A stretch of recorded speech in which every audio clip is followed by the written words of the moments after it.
Today, the House of Representatives was in session, and if Congress was in session, well, then you know Marjorie Taylor Greene was making a fool of herself.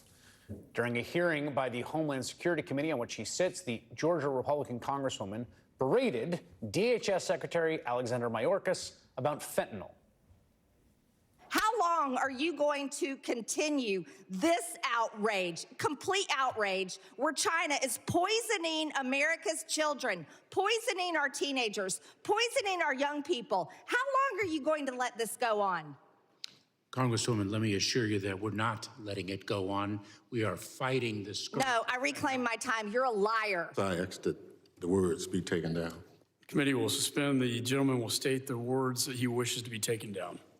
The gentlelady referenced the secretary and called him a liar. Making a ruling on this, it's pretty clear that the rules state you can't impugn someone's character. Identifying or calling someone a liar is unacceptable in this committee. And I make the ruling that we strike those words. My understanding is if words are taken down, that means that the member can no longer speak in whatever the proceeding is that those words were said. Personal inquiry, point of personal inquiry. There's no such thing. Stand by just a second. In consulting the rules of the House, when we strike, it does terminate the time of the individual who is speaking. So the gentlelady is no longer recognized. Personal inquiry, there's no such thing. Now, on one hand, it's not clear how many people saw this stunt, though you just did. Most of America doesn't spend their day watching C-SPAN.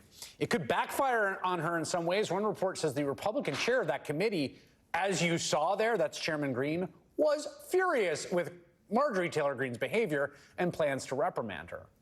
On the other hand, her engineered PR stunts are having an impact. According to a new poll from Democratic firm Navigator Research, 63% of respondents are familiar with Congresswoman Greene. That's neck and neck with the 69% who said they are familiar with the Speaker, Kevin McCarthy. With name recognition that similar in the public imagination, well, she might as well be Speaker of the House, which is not totally wrong. Greene is calling a lot of the shots, seemingly. It's not just that she's flexing her muscle. She has an incentive to be as famous as possible. Outbursts like that, because that's how she raises so much money from small dollar donations. Attention equals dollars, then that money becomes influence.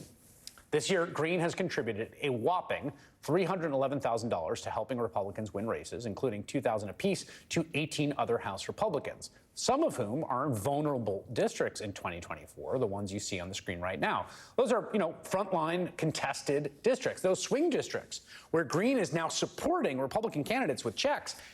She's just handed every Democratic challenger in those districts a weapon. Every one of those Democrats can run not only against their opponent, but against one of the most extremist right-wing figures imaginable, Marjorie Taylor Greene. While we've seen reporting about fissures in the Republican caucus, particularly as they try to pass legislation, which they're not that good at doing,